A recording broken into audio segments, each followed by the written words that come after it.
What's good, people? Welcome back to another edition of Quality Over Quarantine.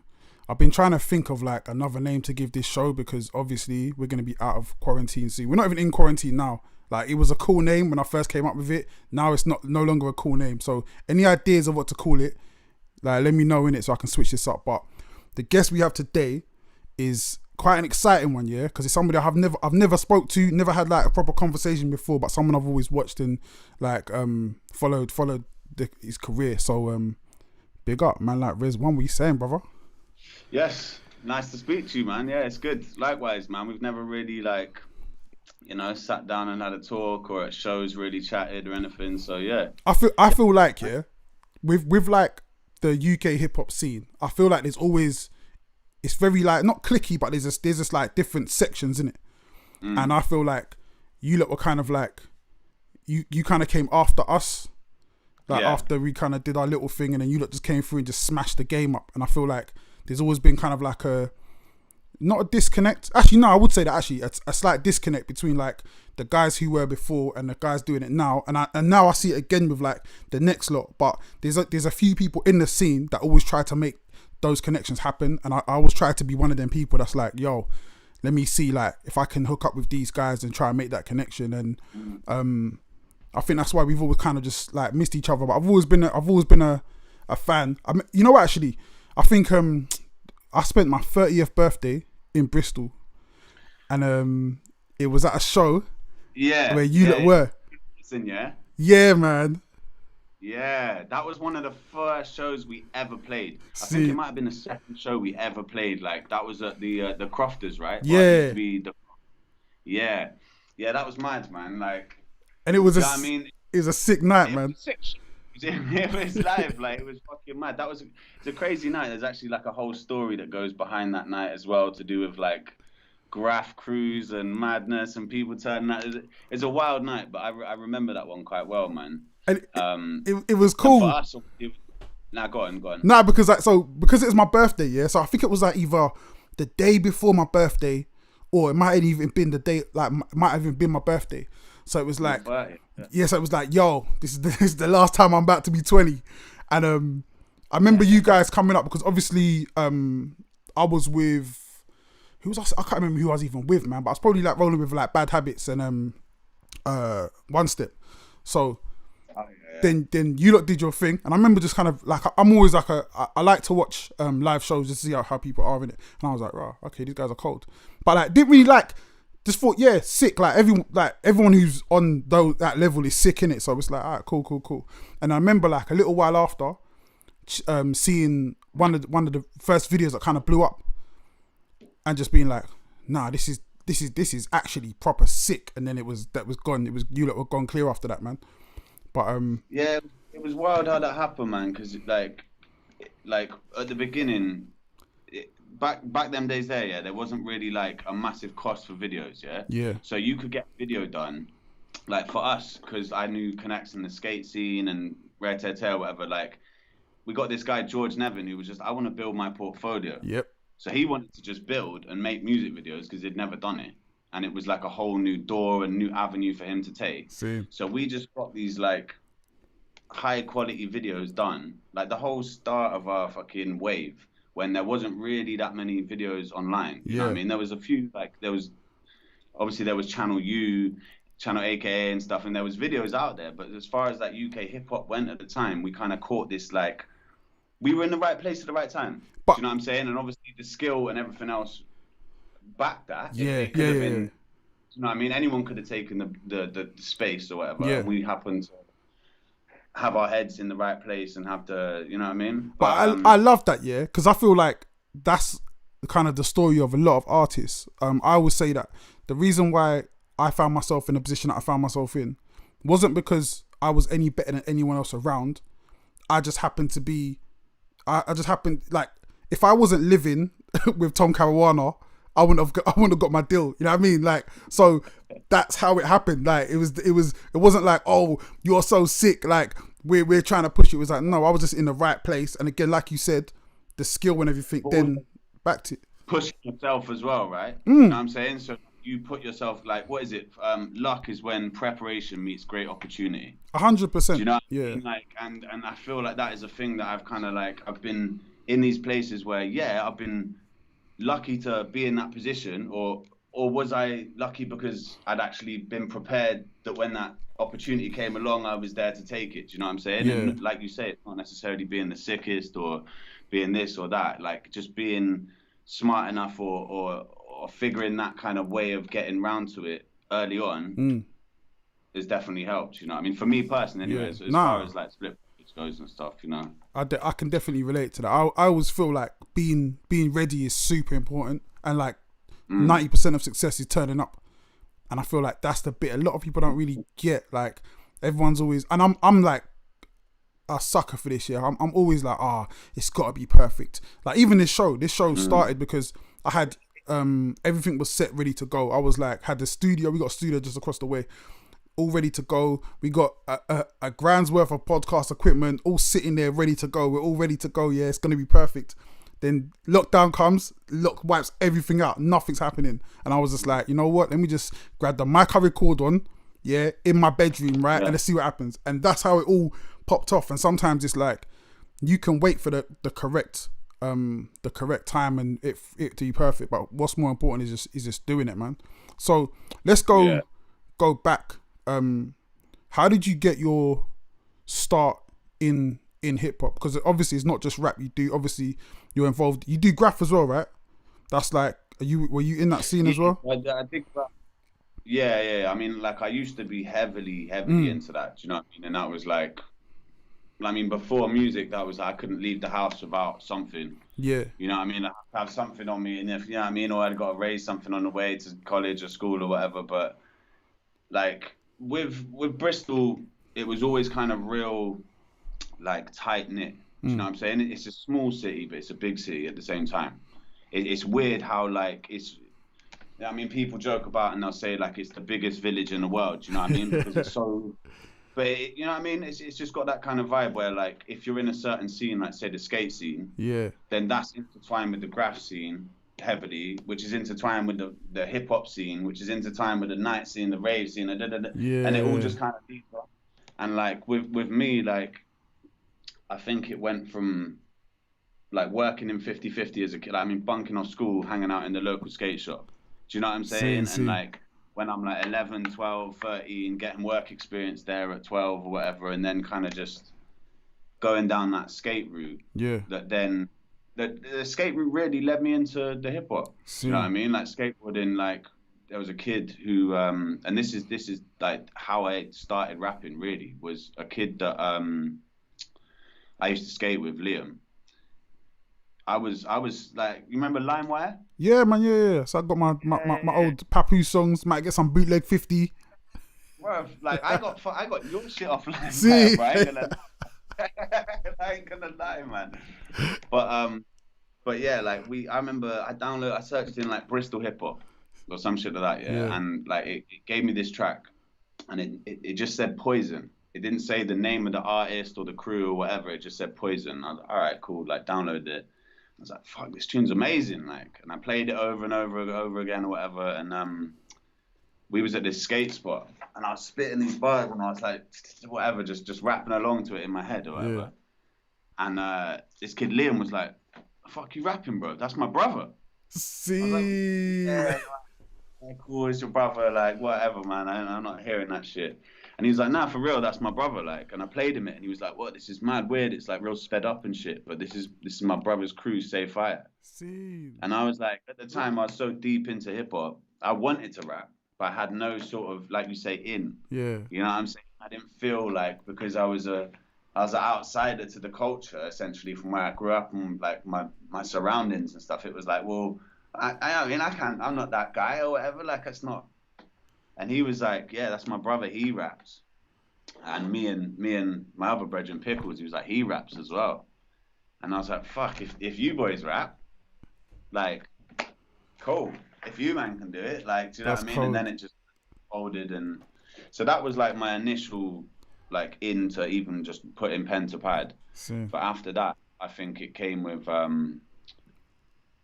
just being everything. Yeah. You know, we like we were at all the house parties. I was at every hip hop show. Like I was getting into shows when I was 14. Like, do you know what I mean? Like fake IDs and I just kind of always observed and then tried to make connections. You know what I mean? Like I've always tried to make connections with like everyone I meet. You're a direct descendant to that sound. You know what I mean? And to me, that was definitely what you lot were doing, man.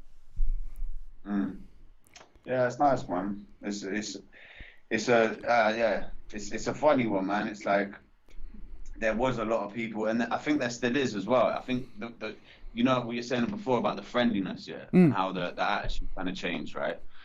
So there is also the other end of that spectrum, where like there's a lot of stuff that's kind of gets people don't necessarily like shut down straight away, whereas with the as you know what I mean, back in the day, if you come with something weak, you're gonna get told it's fucking weak. Yeah. And nowadays there's this middle ground where it's like but you know what I mean, keep trying. And there is like exceptions where you bring artists through and stuff like that, and that's obviously like an artist with integrity who's seen another artist who's like, okay, these people like they've obviously got the source or whatever, like they've got their thing. I'm gonna try and help them and bring them through. But then there is a big gap nowadays with this, like, I don't know. People need to be called out more, man. But do you know what? Yeah. See, this is funny, yeah, because I come from the school of that, like where people would really be on you. Nah, man, that bar was shit. Like, come off the stage and booed off the stage, and been at shows where people were rapping and we'd roll up and unplug their mics and turn off their music, right? And at the time, obviously, we were really young, yeah, and it was kind of like, it was fun and whatever, yeah. As I've got older, I've totally switched around on that. And another reason why I switched around on it, I'll tell you why as well, yeah. The first time I ever heard Chief Keef, yeah, I heard Chief Keef and I was like, this is shit, man. This is like, I can't believe people listen to this shit. And then it blew up, yeah, and I just was like, oh, do you know what? Some shit ain't for me, innit? So I just got to fall back on certain things. So even when guys now send me music and they're like, what do you think of it?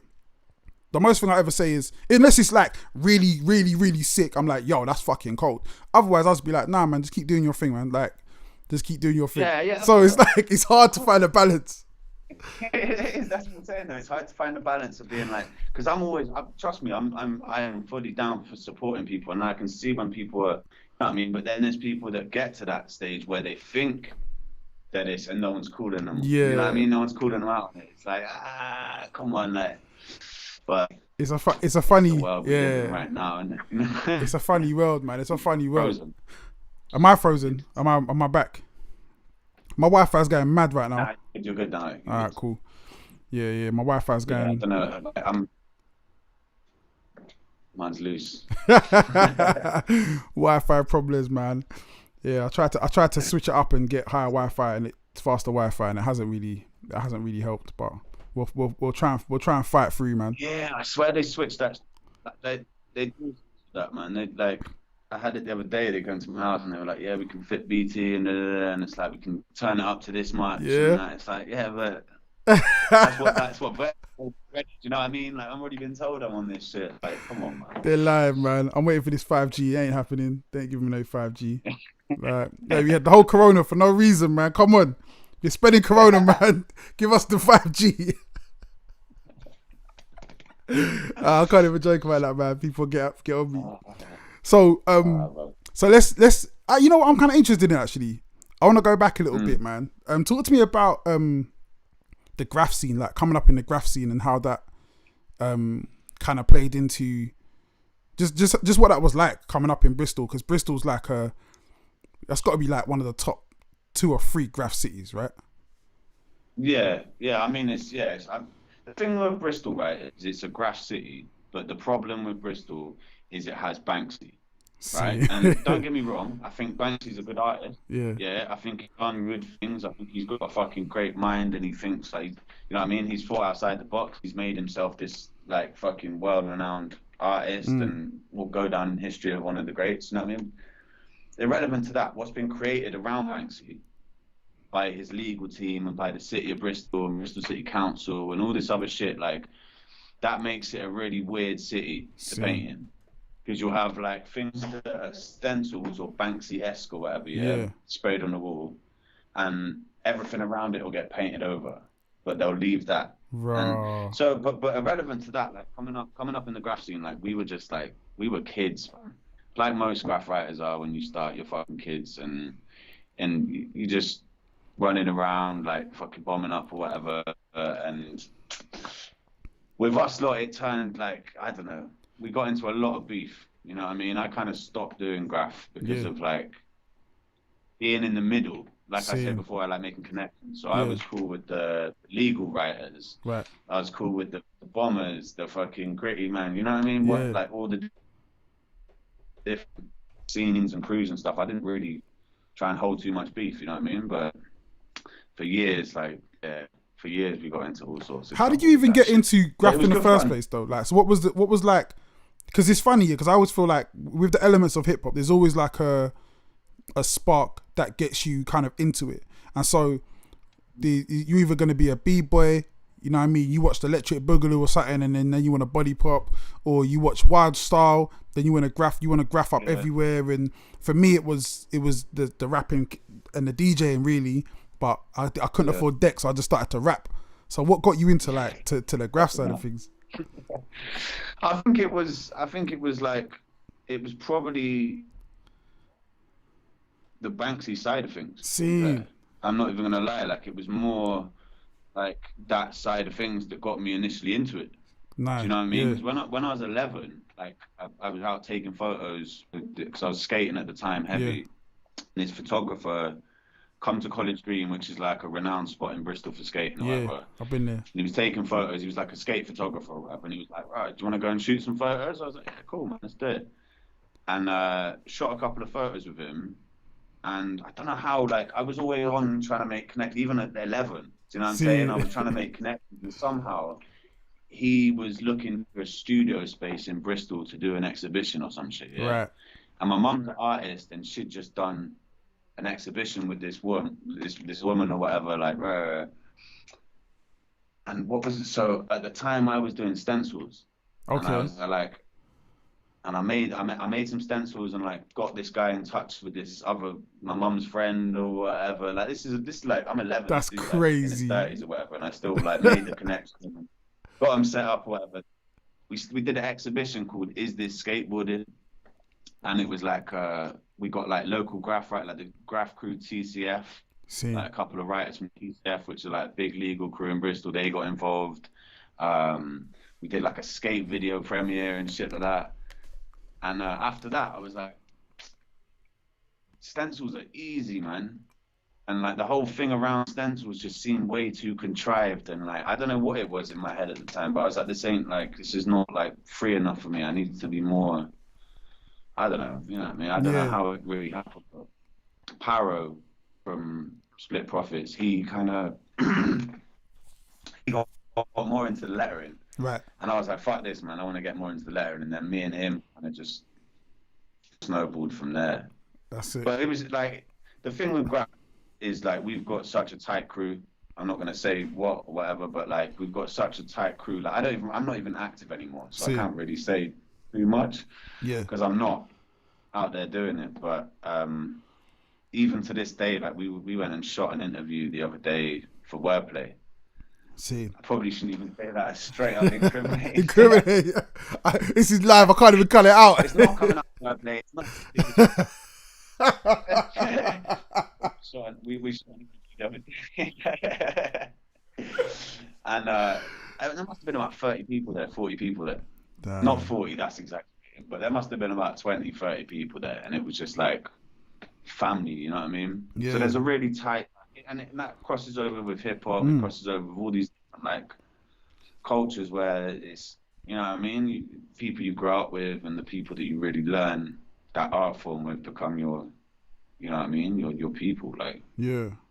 I think it's like, I've always been fascinated with that side of things because I feel like, I don't know, man, that to me, that the graph world, I'm fascinated by it, man. To me, it's like, it's a whole different world. It's a world that I've never been privy to. I've been around a couple of writers in my time, and like just their passion for it Yeah. You just know it's like. I mean, like the idea of like fighting someone for writing over your tag. Like to me, when I first was doing the stencils and stuff, and I was still going out bombing stencils and that, but like for a very, very, very short period of time. But then I was like, what you know about? Who would ever like get funny? And then you get immersed in it, and it's like you see someone clip your shit, and you're fucking, do you know what I mean? Chasing people down at graph spots and shit, just like. The rules are the rules, man. The rules are the rules. Every game has its rules, and like.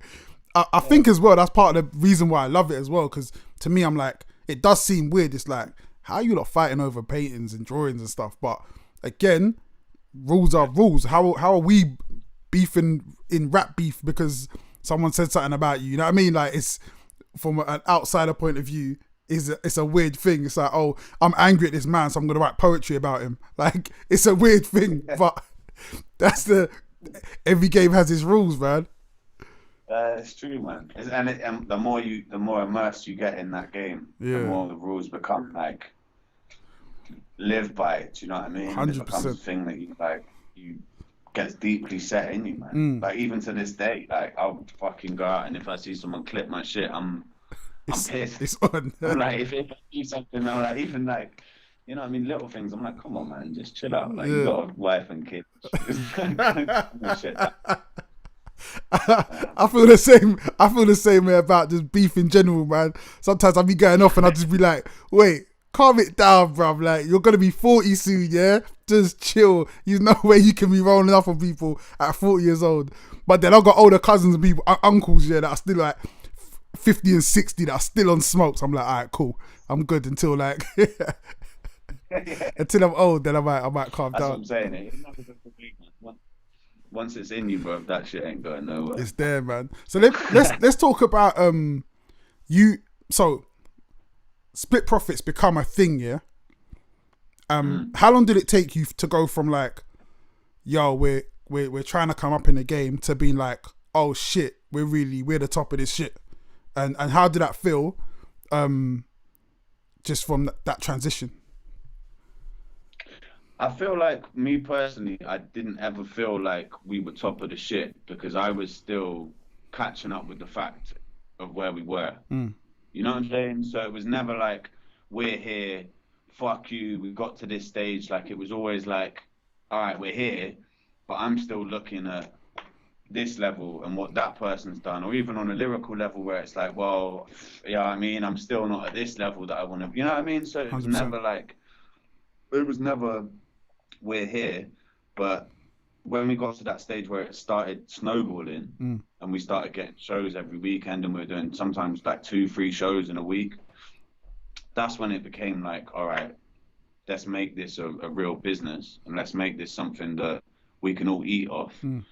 And I think too young and too many people with two different opposing opinions to really drive in one direction where we could have, like, I remember the first boom bap, like a certain label was on a certain amount of subscribers on their YouTube channel that wasn't less than 10,000 above what we, you know what I mean? And then instead of capitalizing on this position that we had, that we, you know what I mean? We still do have to a certain extent, but capitalizing really on that position, like we weren't ready for it, you know what I mean? We weren't ready as a unit to do that, and like that's just is what it is. And I think, you know, I could look back at it, sometimes I look back, I'm like, right, why didn't we just do this or do that or not fucking scrap here or like I like you saying that because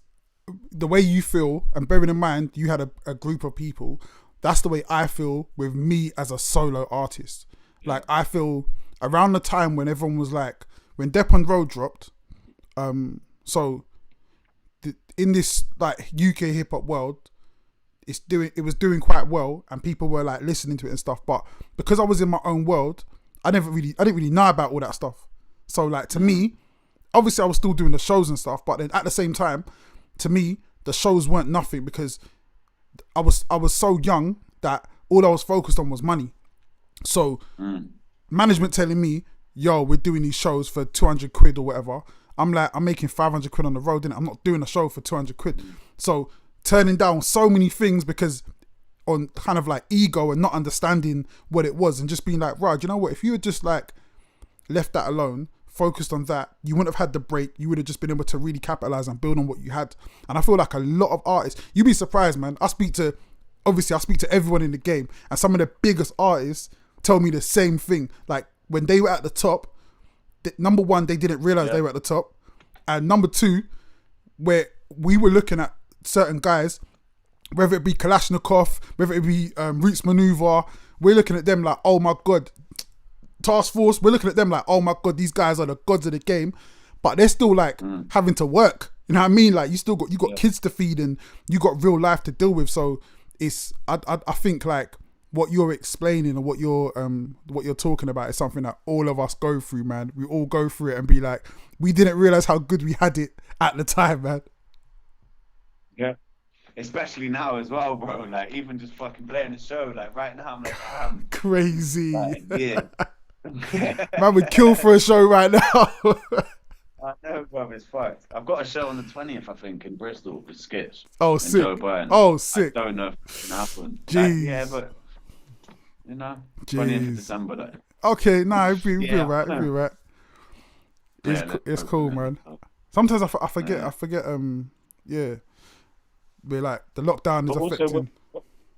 Sorry, I was just going to go back to what you were saying before about, like, when we came in. When we came in and, like, when we got to that stage, we still didn't ever have management. Same. So like for the first, I mean, one step did, like, he didn't manage us, but he did some bookings for us and stuff like that. Yeah.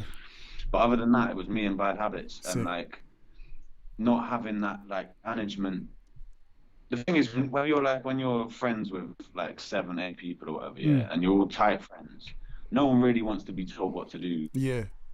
By the other person, you know what I mean? If it's like one of you telling the other person on a level, like, yo, maybe, but if it's like one of you telling everyone this many, yo, we've got to do this. If your like tone is wrong or whatever, if you just come across in the wrong way, you know what I mean, to that group of people, it's just gonna fragment, and you know what I mean. If it's friends, you know what I mean, it makes things very difficult to be like business like with friends. They always say don't mix fucking business, family or whatever. But so with management, that's one thing that was another key thing that maybe looking back on, and that's something to look forward to. Not look forward to for myself, but say to artists coming up, like whether management's a good idea. Because sometimes it is and sometimes it isn't, innit? You know what I'm saying? Like sometimes management could screw with your shit and not necessarily get you where you want to go, but sometimes management is needed, you know what I mean? Yeah. It's tough, man. I think maybe that was something that like we it's a tough thing to kind of, because at the end of the day, it's all hindsight, innit? Like you're always looking at these things in hindsight.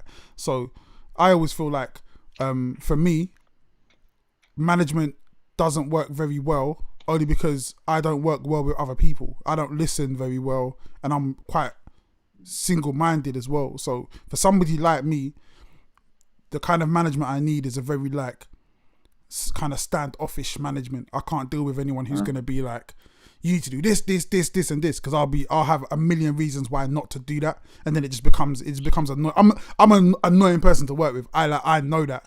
So like my management are angels, and all my managers, my favorite managers, are all females, because I just work better with females as well. I can't be managed by a guy because we're gonna butt heads too much. It's gonna be, I'll listen to a woman say something to me, I'll be like, yeah, that makes sense. If a guy says something to me, I'm like, fuck you, know, man, like shut the fuck up, like I mean, like, whereas women, you kind of, you're gonna listen more. So yeah, it's definitely something to kind of for younger artists to really think about. So going from the group thing to then still being in the group but doing your solo thing as well. How did you find that? Was it different? Was it did you prefer it, or what was the dynamic? It's like a different thing. you know what I mean? I think for me, it's like a really different thing. Like I enjoy the crew shows. Like that's the next thing. You know what I mean? Some of the shows we played, like I will never ever ever forget. I will go to my grave like being able to remember it perfectly. Do you know what I mean? Because it was such a fucking special moment. You know what I mean? We played some crazy fucking shows together. Like, and the solo thing also played some crazy fucking shows, but it's like it's your own bubble. You know what I mean? When you're with 7 other people, 8 other people, it's like this big, like you're like a fucking transform. You know what I mean? Like everyone transforms into this fucking this like superhuman like entity or whatever. Yeah. But as a solo artist, like I found it it's a bit freer in the sense you can just do what the fuck you want. Yeah. You know what I mean? Yeah. Like if you want to just stop and just do it a cappella because you can see the crowd is a certain way or there's a certain vibe in the room, or you spoke to someone before the show and they mentioned something about like, oh, this or that, and you know what I mean? Like you can just do what you want. Yeah. And that's real, like, I enjoy that, man. I really enjoy that, especially when it's like, I don't know, man.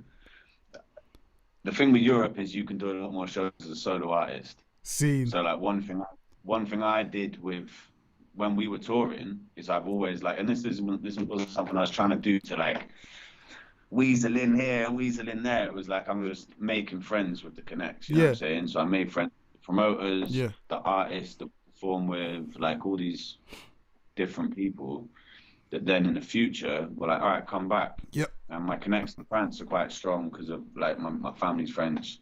Well, they live in France now as well. Sick. Two Tons, who was part of Thecrofters before, he's not part anymore, but he was like living in Montpellier at the time. Right. And the connections got real strong there, and like then loads of solo shows came off the back of that. So the solo shows like managed to keep me going, and like I don't know, it's a different thing, man. It's a real different thing. Like I like sitting and writing with people. Yeah. But I like being on my own. You know what I mean? For you, like, have you ever been in like a crew? You've ever been in like a group of? When I first started, we were kind of in the Boiler Room Collective, which was Tom Caruana's thing. So there was Tom Caruana. There would have been AC, Terra, Long Gusto, like Drama. There was a bunch of guys. So there might be like maybe like 10 rappers.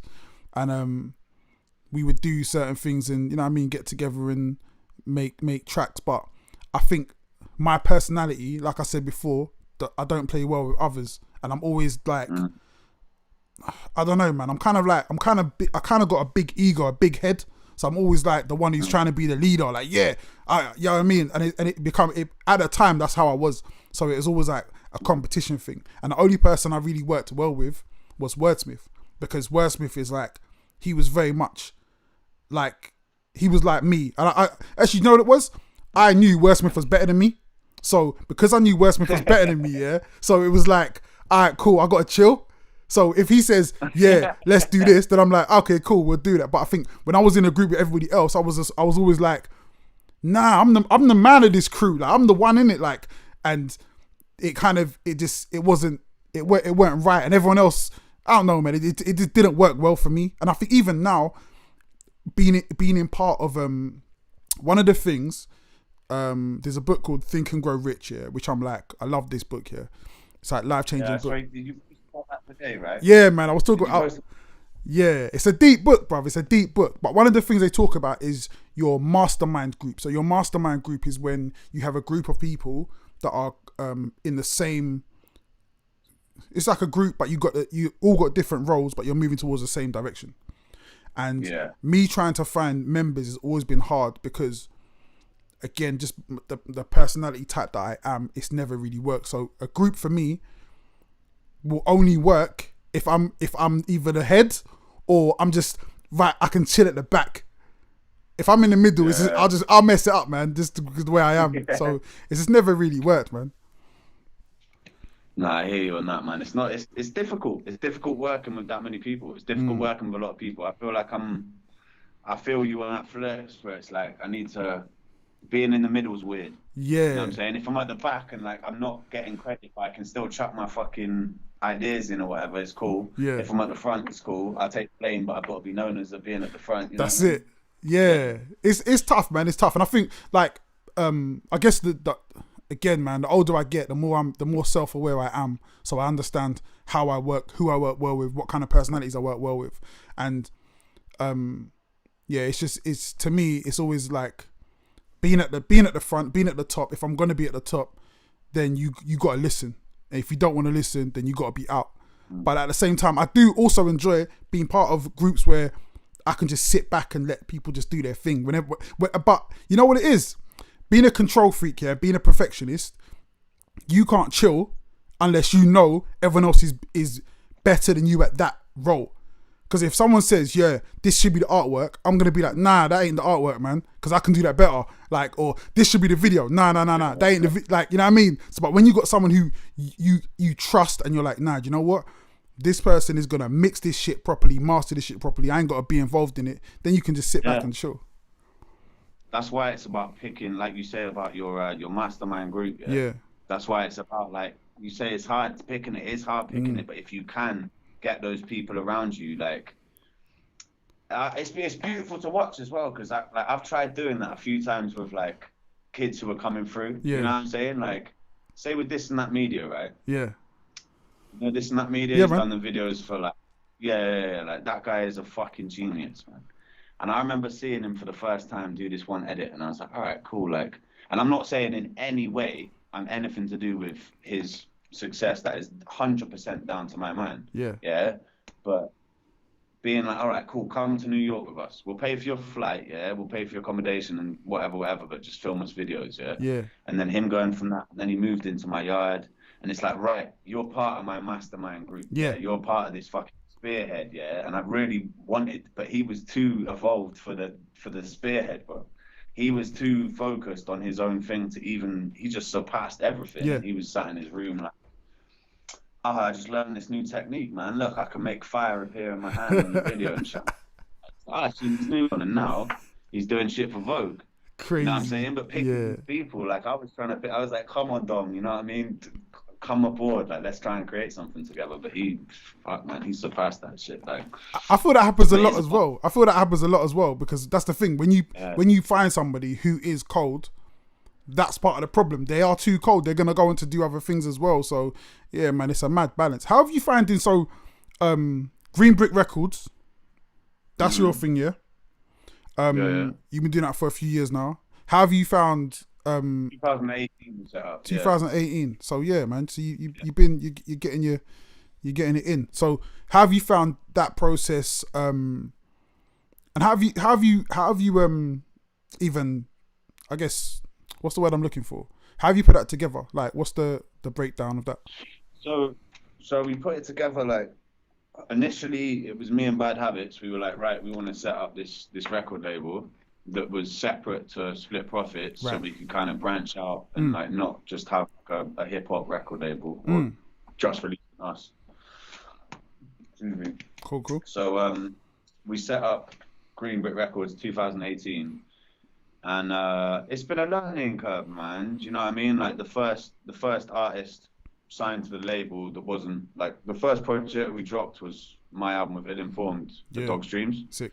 And then the second project we dropped was with an artist, Lazy Eyes, and it was just like, I don't know, like things happen for a reason in music, and I feel like the way the situation happened with Lazy Eyes was like a good lesson for me to like kind of watch for in the future and stuff, you know what I mean? And just, but he's like, no harsh feelings to my man, like whatever. Yeah. But it was kind of like, right, I want to build this thing and put like a lot of money into this artist and do this thing, and then just basically, in all realness, the guy signed a deal with another company whilst still on Green Brick without saying anything. And I've never said this before, and I didn't really want to touch on it on the fucking online, but here it is, you know what I'm saying? Basically, he signed a different deal with another record label, right, without telling me, and I found out coincidentally through Don, This and That Media. Same.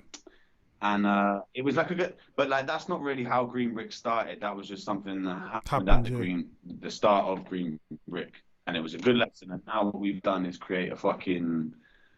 I'm really happy with what we've got on the roster, man. Yeah. It's like a really tight, like we've got tight artists. Everyone's like nice people. There's not any sort of like fuckery. It's not like we're just signing you because of this. It's not we're signing you because of that. Like, it's all quite developmental at the moment. You know what I mean? It's like, say, Mac Lloyd, in my opinion, the guy I just released a hotel with. Yeah, sick He project. produced the whole.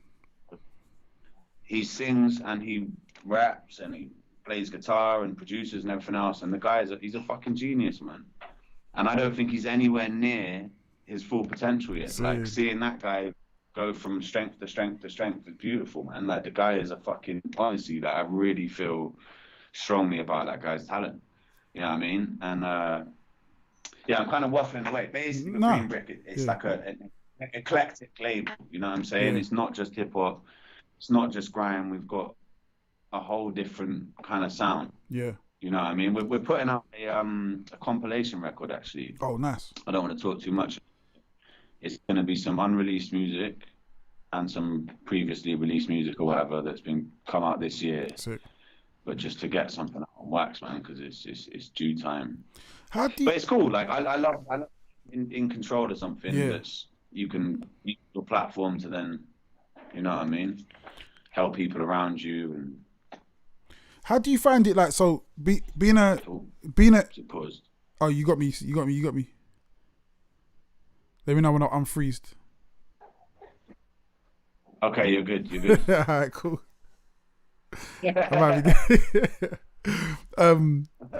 Yeah, so like my internet connections here, it's slow, but yeah, I think I've had what I had. It gave me a little sign saying, "Yo, your internet ain't popping." So I think we got it on both sides here, man. Guys in the comments, man, let me know on the live if it's too. Let me know if it freezes up on your end as well, guys, on the live. I see you in the chat rooms. So running an independent label, especially in this day and age, where kind of label contracts will change in the future. So we've seen like the way the majors deal with artists. What do you do differently as an independent label when you're dealing with your artists? So what's the incentive for an artist to be with you rather than another major label or as an independent? Well, the benefit with me, or not me, but with Green Brick, I say me because it's very fucking hands-on. You know what I'm saying? Like, the people that have signed to Green Brick, it's become like it's become a friendship where, like, not friendship. So take away the friendship. Actually, let's not start like that. It's a business thing. So for a start, if you're talking on what they get that's better than you get from a major, is a percentage. See. Also the rights to your music after a certain amount of time, etc. I mean, I'm not going to go too deep into what the contract. But it's a lot better, than anything you'd ever get with a major. Plus, with Green Brick, it's like, I mean, with any independent label, I suppose what you're doing, like, for me personally, speaking on from the outside, it's like I'm setting up something where I want to see people, whether they're my friends or they're people I've never met before, and I make a connection with, and I see that they've got something really special. If we work well together, I want to just push them to the very maximum extent that they can go. You know what I mean? And if they were, say, to sign with a, like, don't get me wrong, if someone hit me up and was like, we want to sign Mac Lloyd, we really think we could do this for him and this for him and this for him, even if he was still in contract with me for the next, like, however long, so long as the deal was really good for him, you know what I'm saying? Like, I'd be willing to take it. Yeah. Because really, at the end of the day, what I'm doing is, yes, I want to build something for me that's going to feed my family in years to come. And yes, I want to do something for my own music and have a platform for that to go off. But at the same time, one of the main reasons I want to do it is because I want to build something off the platform that I have for other people around me, you know what I'm saying? So if I had, like, that's the thing, a major can offer money. Yeah. I mean, let's be real. A major can offer money and connections. That's it. And with money, buy connections. And with say, like, an independent, you have someone, especially say Green Brick, it's people that are within the scene that we're trying to project you within. So the connections are already there to a certain extent. If not, we can reach out to them. There's not that much money, but we can make money together. So, like I said in the beginning, it's quite developmental. You know what I mean? We're all kind of building together right now on these core artists that are on the label, and just forming, because it's so new and so young. You know what I mean? We're kind of almost forming the label around that, like these core artists. I like that, coming man. through at the beginning. I like that, and I think it's cool what you said as well. Yeah, you said about what the majors can offer, and the majors can offer money. But the other day, on speaking on the subject of labels, Joe Budden said the labels don't know what to do with you when you don't want money, and that's the beauty, I think, of like what you're doing. You're offering artists the stuff that really matters, because you know the upfront money, for the most part, ain't the bit that you're gonna need. Like, and it's good to see. I feel like a lot of new independent labels that I speak to, that's what they're offering. They're kind of they understand that the big labels are in trouble, because we can see the movements that the big labels are making. The big labels are moving mad desperate, doing mad desperate things, and I know, bro. So when you see that, you know, like, you know what, shit's about to fuck up in it. Because I remember this before, like, streaming even hit, and seeing labels do similar things. So I remember when labels were buying up every single subsidiary they could. Like, you just have to, you just walk into the Sony office. They were like, cool, you got a label? Cool, we'll buy you. And you know something bad is about to happen. Yeah. And I feel like we're in the same place now, where the majors are like, this streaming thing's about to go different. It's about to go not the way they think it's going to go. So labels like you, independent labels that are ahead of that, really understanding where the value is, not just for the label, where's the value for the artist? And that goes with anything. When you're talking about any business transaction, the only business transactions that are going to last is when you do good business. And for decades, the labels have been doing bad business, but it's worked because they've been the only avenue. But now that's all changing. Yeah, and part of the reason it's changing, I reckon, is because it's so easy. Like, you don't need to go to fucking university to learn this shit. Yeah, you can go online, and like you want to learn about record deal contract law. You want to learn about like streaming. You want to learn anything. You go on fucking line, you can do it. You know what I'm saying? Anytime I ever get stuck with anything, I just draw for the computer. Like, I'm not stupid. Like, it's here in front of me. You know what I mean? I can literally go, boom, look up the law, look up how I'm supposed to do it, look how I need to run this software, and there you are. You know what I mean? You're completely self-sufficient. So that's why it's another reason the labels are fucked. Yeah. Because obviously you do need, when you start getting to like higher echelons of money making and stuff, you need lawyers, and you need all that shit. Yeah. But where the fucking power is really is with us, man. The power is with the artists. The power is with the people that are making these moves. And like you say, they're making crazy, desperate moves to try and claw into like all these like subcultures and fucking just, you know what I mean? Yeah, man. But the brick is the brick, man. Bro. The brick is the brick. Like, we're going back to street culture. Like, Green Brick Records, the brick is the brick. Like, that's the thing right there. It's like you're always gonna have the talent. The talent is the talent, and you dictate the price. And it's like, again, man, I just really like when I see, I guess it's mostly artists. When you see an artist start a label, especially nowadays, we're seeing a different change. Because what we used to see was artists would get fucked, they'd start a label and then fuck everyone else. And that kind of, I guess it worked when people didn't really know and people expected that. Like, when I got my first deal, I expected it. Like, but then now, you expect, yeah, man. Like, you're gonna get fucked. They're gonna fuck you over. And guess what happened? They fucked me over. Like, that's what happened. But like, I think now, I was reading. So we're about to go into. There's a parliamentary process into streaming that's going through at the moment, where they're looking into the economics of streaming. And one of the main fact that they're kind of going with is the fact that from all the money that is made from music in this country, artists get about 13% of that. And that's wild, man. And especially when you think of guys like us who, that's crazy, right? So like, guys like us who really, it's got to the point now where I don't even look at streaming money as like real money. I just, when it comes, it's like whatever. But that shouldn't be the case. Like, and I hope that does change at some point. Yeah, it's got to, man, because like sometimes I look at like that's another thing with the split profits bubble is like the way that took off. Like certain things have been a fucking gift.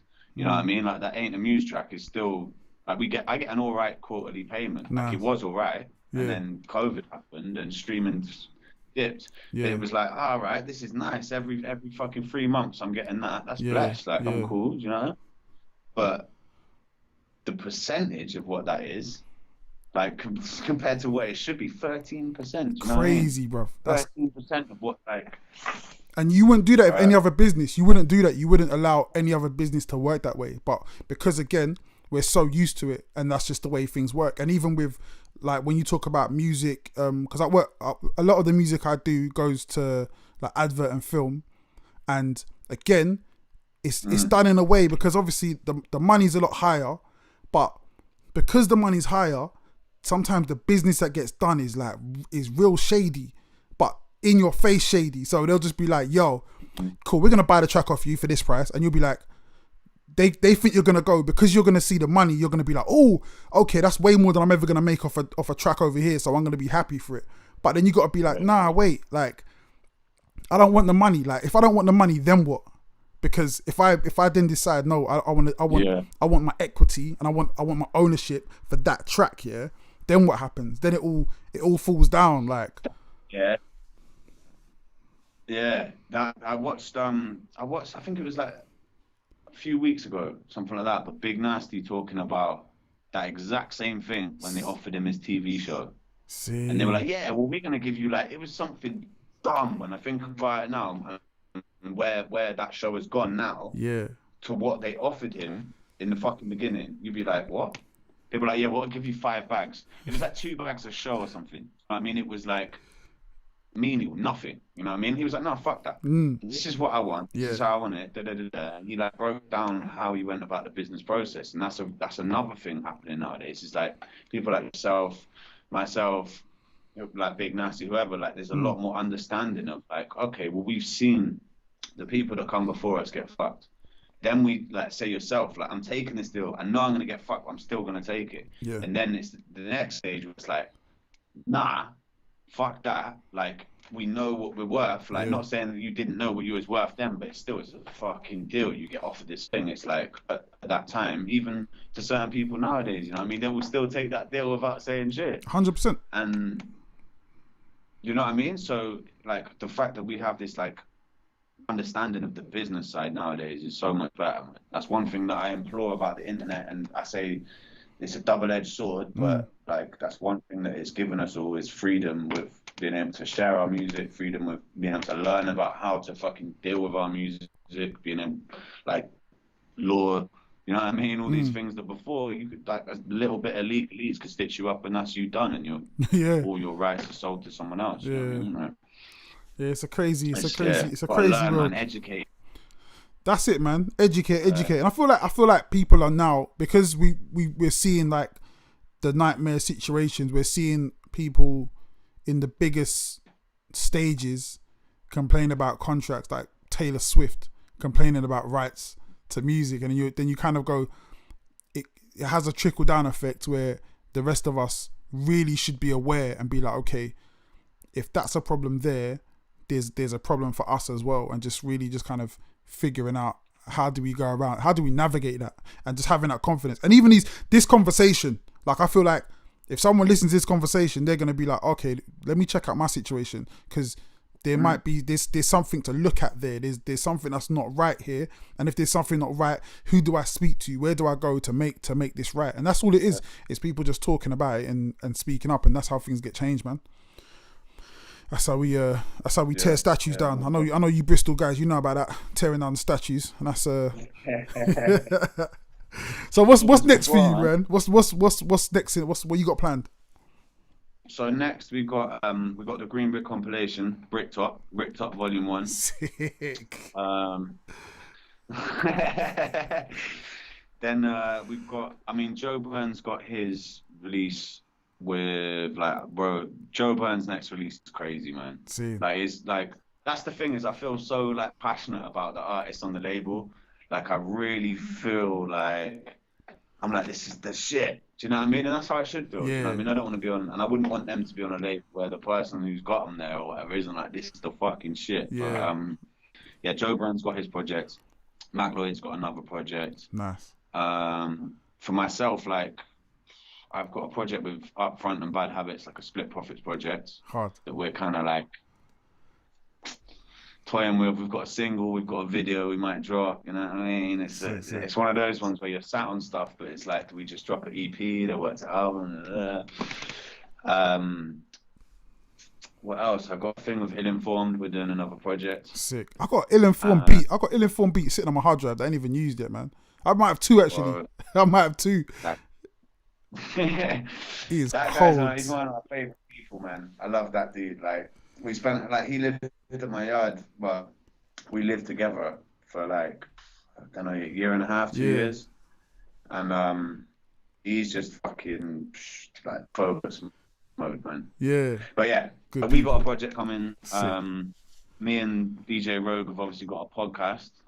We're like, the Brick Sofa was like the one when we had that space, and then I moved house and shit changed, you know what I mean? As soon as I moved house, it was like, we don't have the space to do it. The guy we were working with the cameras, the relationship, the business relationship broke down. So we're just trying to get that back on its feet. But, there's a lot of things, man. There's a lot of things happening, but it's just, I felt weird, man. It's been a strange time. A really strange time with motivation and my kid and everything. Like, everything that's been going on has been kind of crazy recently, man. So it's like, I feel like it's the time before a big change. You know what I mean? Like, I'm here and the change is here, and I'm like knocking at this change. I 100% can relate to that, man. I feel like as well, like, there's this kind of like, everyone feels like, oh, all creatives should feel the same in lockdown, and so you have some creatives that are like, this is the time to where they can do more and they got the space to work and whatever. But people kind of forget that creatives are just real people, innit? Like, you still got to work. Like, all the things that affect everyone else affect us in the same way. We still got real lives. We still got to keep a roof over our head. We still got our, you know what I mean, families to look after. So there is a lot to deal with on top of that whole thing of, yo, bro, when's your next album coming out? You're like, bro, like, what the fuck? Like, trying to live here, you get me? Like, that's the truth, man. It's hard, bro. It's like, you got a fucking million things to deal with, and I feel like a big part of it, and I know it's the same for every artist out there, like, but when you've been doing something, like, for the past 9 years of my life, man, I've been touring around the UK. I've been in Europe at least 3, 4, 5, 6 plus times every year. Do you know what I mean? For the past fucking 9 years of my life, bro. Yeah. You know what I mean? And now I'm like, you know what I mean? I'm just like, none of that's there. Nothing's there. Yeah. You know what I mean? And it's a bit of a head fuck, but it is, man. It's all good, man. It's all good. We're all in the same boat. That's the main thing, you know? Listen, man. It's all yeah, and it's all coming back as well, man. It's that phrase, what we lost in the fire we'll find in the ashes. And I feel like once all this is done and dusted, it's going to be something we'll be able to look back at, and you know what I mean? Like, they say that you'll be able to look back and laugh. So it's like, all right, if I'm going to be able to look back and laugh at it, then I'm going to laugh at it now. But it's just, yeah, man, you got to get through it first. You got to get through it first before we can start laughing. Yeah. But I feel like even... We'll get there. Yeah, we will, man. And I feel like everyone's willing it to happen. So this idea of like, there's certain things that we've lost, especially when you talk about revenue in the entertainment industry, that we're just not going to get back here. But I feel like once we do get back, we're going to be on a roll, man. People are going to be out. People are going to want certain things, and people are going to want to party, man. They're going to want a club. They're going to want to listen to music. And I feel like you're going to have a resurgence. It's like anything in business. You have a boom and a bust. Right now, we're just in a bust. But at the same time, after the bust comes the boom. So, I mean, getting ready for that. That's why what you're doing with this platform on the podcast and stuff, being consistent, that's what's going to put you at the front of that second wave. You know what I'm saying? Like this whole, anyone who's being consistent doing what you're doing, you know what I mean, keeping the ball rolling during this lockdown time, they're going to be the people who are at the front of that second wave. You know what I'm saying? Because it's easy to rest on your laurels and sit back and be like, yeah, cool, but you know what I mean, I've got this and I've got that. But unless you got shit prepared, because you're right, there is going to be a second wave, and if the people that don't have their shit prepared for that second wave, someone else going to fill their shoes. That's true, man. That's true. But yeah, I'm ready for that. I'm ready, man. But bruv, I wish you all the best. It's been cool. It's been cool chatting to you, man. And like as soon as I can get down to Bristol, I'm sure we'll link up properly. Because you're just you're a good guy, man. I just see you doing your thing, man. Like I see you just saying certain things. I'm just like, yeah, my man's on point, man. And it's just good to see, man. Like, you know what I mean, I'm just a fan out here, man. Likewise, man. I really appreciate you having me on, man. I really appreciate it. Bless, and brother. also been a fan, you know what I'm saying? Been a fan from day. Safe, man. You know what I mean? Depp on Road was a big feature for my fucking school days, bro. Trust me. Big up, man. That's crazy. All right, cool. Hold the line, man. I'm gonna say goodbye to the people. I'll come back and chat to you, man. All right, give me 1 second. Right. Cool, man. All right, guys, man. Thank you for staying on. Thank you for locking in. Like I say all the time, man. Let people know that we are out here, man. So keep sharing these videos. Keep tagging people. Let them know that, you know what I mean, we're out here doing our thing. Big love to Rezwan for giving us his time. And we'll be back tomorrow. Who's our guest tomorrow, man? Who we got? Oh, Phoenix Icefire. So yeah, we'll be back tomorrow with Phoenix the Icefire. It's gonna be a good chat. You know, he's a crazy one, innit? So we'll see what happens with that one. But guys, peace and love, blessings, stay blessed, stay safe, and I will see you lot tomorrow. Peace.